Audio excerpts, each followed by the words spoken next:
On Memorial Day morning, an 82-year-old veteran filled his truck at a quiet gas station, his hands trembling as he pumped gas into his beat-up Ford.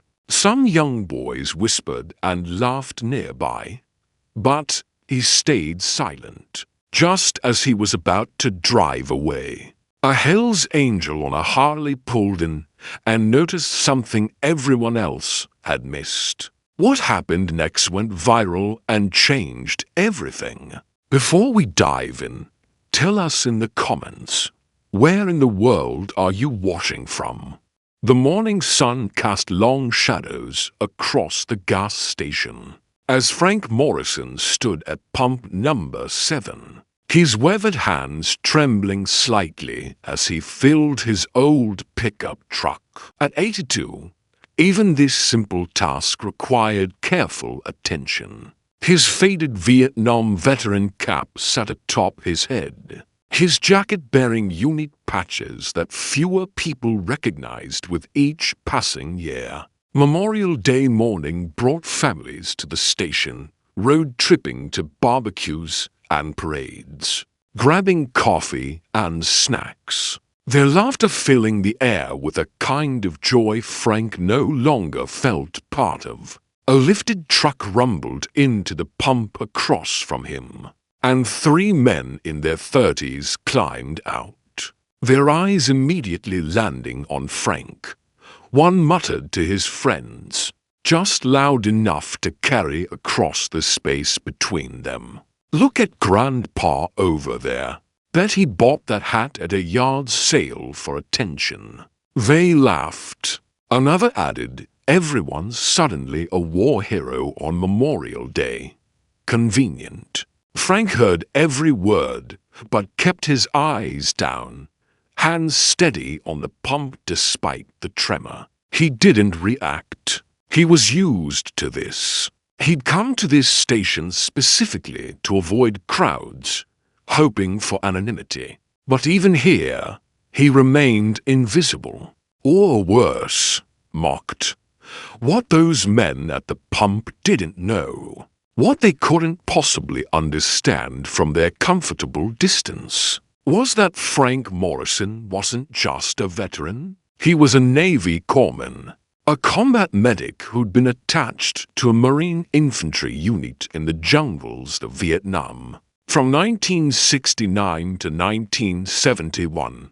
While they mocked the patches on his jacket, they were dismissing a man who'd earned the Silver Star, the nation's 3rd highest combat decoration, for actions that had saved 23 Marines during a brutal 3-day firefight in the A Shau Valley. The citation, buried somewhere in military archives most people would never read, described him as fearless under fire. It credited him with single-handedly preventing a massacre, running repeatedly into enemy gunfire to drag wounded men to safety. While rounds tore through the air around him, he'd worked on shattered bodies under conditions that would break most people, his hands steady even as mortars shook the earth and bullets snapped past his head. But Frank came home in 1971 to a country that didn't want to hear about any of it.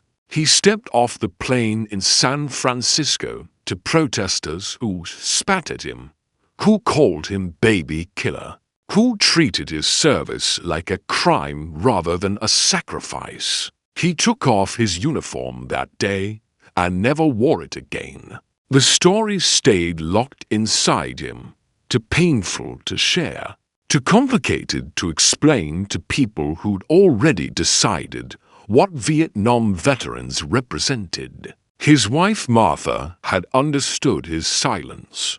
She never pushed him to talk about the war, never demanded explanations for the nightmares that occasionally woke him in the dark.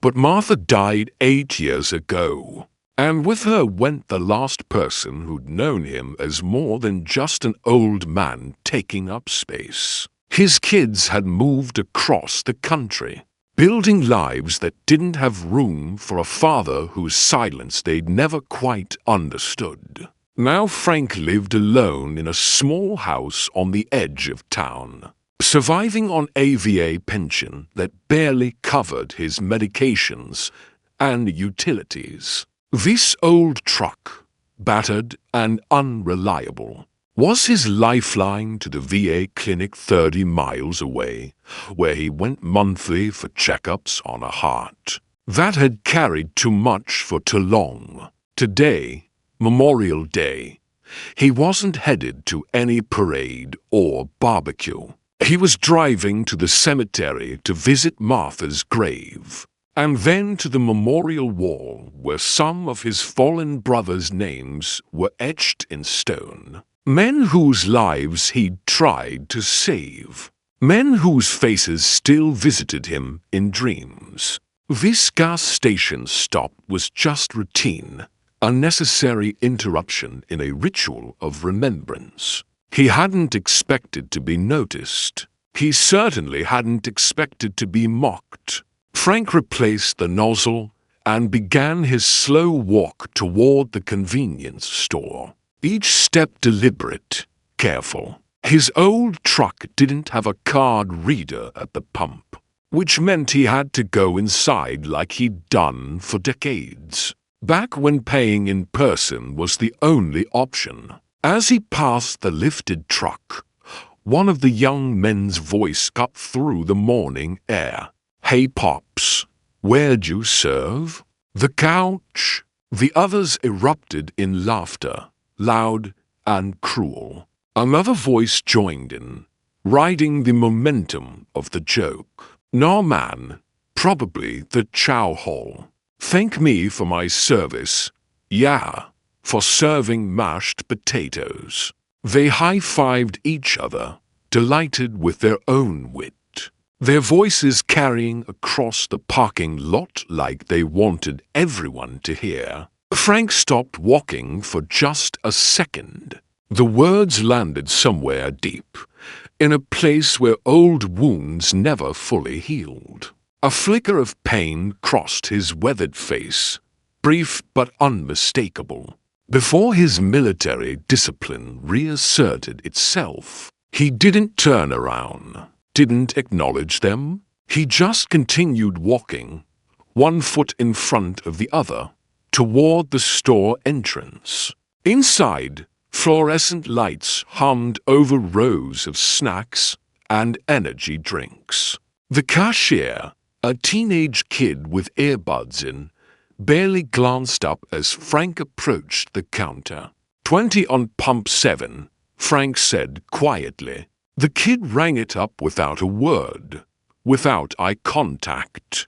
Just the mechanical transaction of someone who'd rather be anywhere else. Through the window, Frank could see the three men still laughing, now taking photos of his old truck like it was evidence of something pathetic, something worth documenting for their friends. Frank paid, took his receipt, and walked back outside. Head down, he moved across the asphalt to his truck, opened the door with a creak of old hinges, and climbed into the driver's seat. He sat there for a long moment, hands gripping the steering wheel, knuckles white against the worn leather. The engine turned over with a reluctant growl.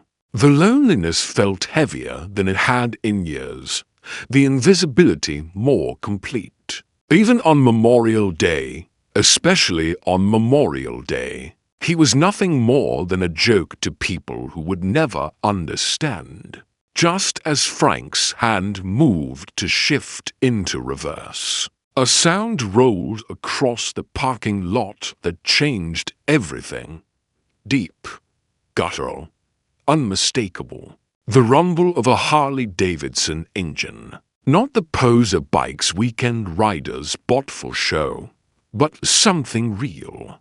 Something ridden hard and maintained with the kind of respect reserved for machines. That had earned their keep. A lone rider pulled into the gas station and the morning seemed to pause. Marcus Cross, who'd gone by Reaper since his second tour in Iraq, was a mountain of a man at 52, 6'3", 240, covered in tattoos that told stories only certain people could read. His Hell's Angels vest sat over a worn leather jacket, patches and insignia ranged with the precision of someone who understood hierarchy and brotherhood. The bike beneath him was massive, chrome gleaming in the morning sun, every inch of it screaming credibility. He parked at the pump directly next to Frank's truck. The young men in the lifted truck went silent instantly, their laughter dying like someone had flipped a switch. They shifted their weight, exchanged nervous glances, suddenly aware that the parking lot dynamics had fundamentally changed. Whatever confidence they'd drawn from mocking an old man evaporated in the presence of someone who radiated a different kind of authority entirely. Reaper removed his helmet, revealing a face carved from experience. Grizzled beard, scar along his jaw from shrapnel in Fallujah.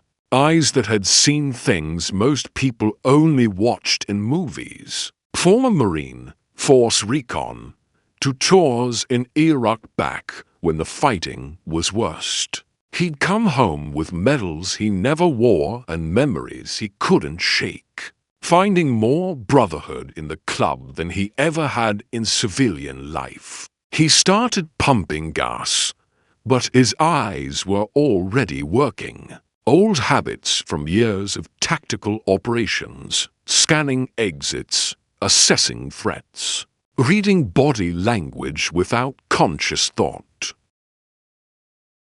He noticed Frank immediately, still sitting in his truck, hands white-knuckled on the steering wheel. Noticed the Vietnam vet cap. Noticed the unique patch on his jacket visible through the window. The kind of detail most people missed, but Reaper's training made automatic. And then his eyes locked onto something that made everything else disappear. A faded Silver Star license plate frame on Frank's truck. The blue and white barely visible under years of road grime and weather. Reaper's expression shifted in an instant, from casual to laser-focused, from routine stop to mission-critical awareness. He knew exactly what that meant. A Silver Star wasn't a participation trophy or some certificate they handed out for showing up. It was the third highest Combat Valor Award in the United States military, given only for gallantry and action against an enemy. This old man in the beat-up truck, the one those idiots had been mocking, was a genuine hero. Reaper finished pumping gas, but didn't move toward the convenience store.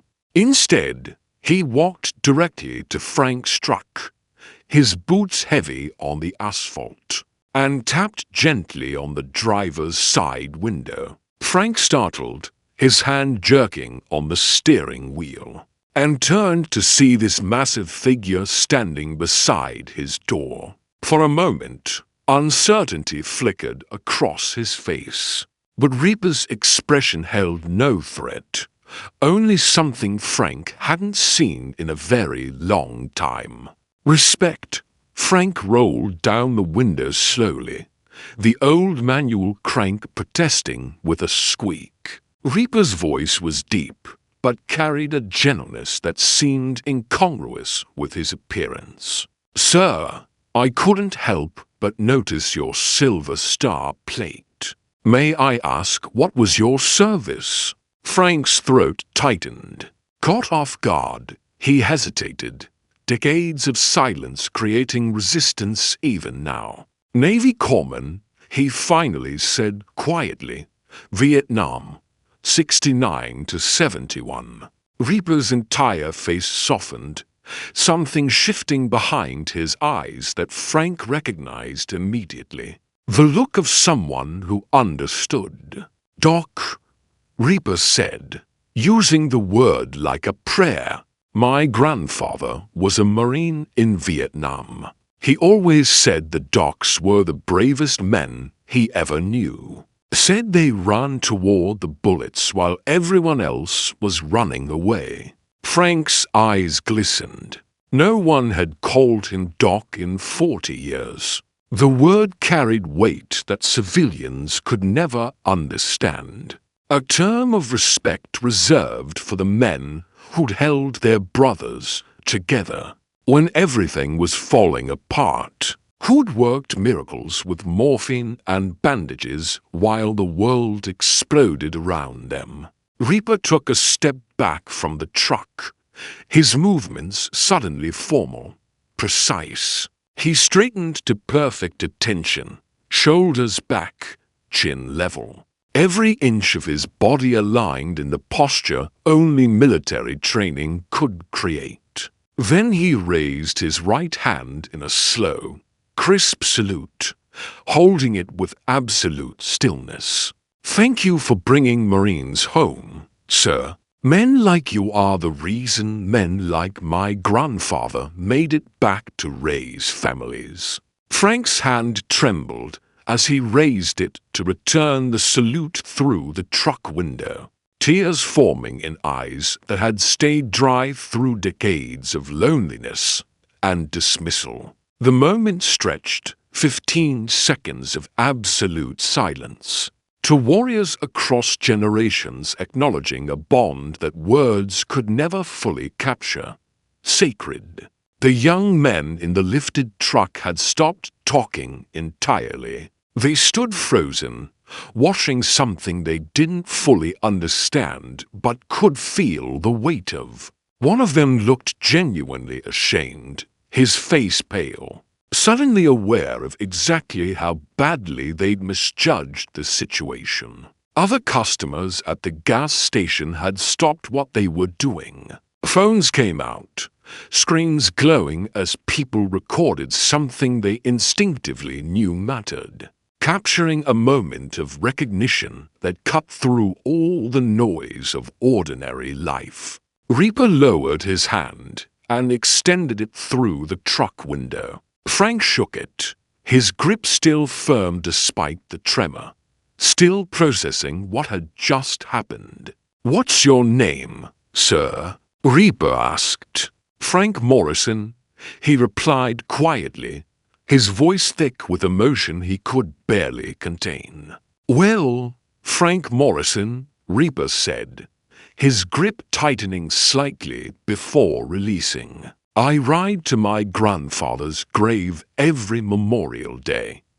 Next year, I'm riding to meet you first. You got a phone number?" Frank, overwhelmed, fumbled for his wallet and pulled out a worn piece of paper, writing his number with shaking hands. A woman approached from near the pumps, her phone still in her hand. "Sir," she said, addressing Frank with unexpected reverence, "I posted that video. I hope that's okay. People need to see this." Frank nodded, unsure what to say, unsure what any of this meant.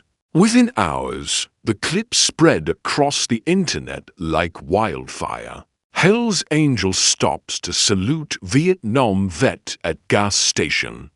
This is what respect looks like. 1.2 million views in 24 hours. Comments flooded in from veterans, active military, families of fallen soldiers. Local news stations started calling Frank's home phone, numbers he hadn't given out appearing on his caller ID. The VFW reached out with an invitation to speak at their Memorial Day ceremony. Before the young men in the lifted truck pulled away, they approached Frank's window, shoulders hunched, voices quiet. "Sir," one of them said, unable to meet Frank's eyes, "we're sorry. We didn't know." Frank looked at them for a long moment, then simply nodded. "You do now," he said. No anger, no lecture, just those 3 words that carried more weight than any speech could. They left humbled, changed in a way they'd spend years understanding. Reaper mounted his bike, the engine roaring to life. He and Frank exchanged a final nod. A wordless promise between brothers separated by generations, but connected by something deeper than time. Reaper rolled out of the station, but before disappearing onto the highway, he turned back and shouted over the rumble of his Harley, "See you next year, Doc." 1 year later, Frank pulled into the same gas station on Memorial Day morning. But this time, everything was different. He wasn't alone. The rumble of a Harley announced Reaper's arrival just seconds after Frank parked. Their meeting planned weeks in advance through phone calls that had become regular check-ins. 2 other veteran bikers rolled in behind him. Brothers Reaper had brought into the fold. Men who understood what it meant to honor those who'd come before. They pumped gas together, shared coffee from the convenience store, talked about nothing and everything the way men do. When words aren't necessary to communicate what matters. Then they rode together to the cemetery, a procession of chrome and leather escorting an old Ford truck to visit the graves of the fallen, and the wife who'd understood Frank's silence. Sometimes the greatest heroes stand unnoticed at gas pumps, filling old trucks on their way to honor the dead. Real respect doesn't come from crowds or parades. It comes from those who understand what sacrifice truly costs. And sometimes, the most authentic salute comes from a stranger in leather who lives by one code: never let a brother stand alone. Next Memorial Day, look around. That old man at the pump might be the reason you're free to complain about gas prices. All he wants is to be remembered.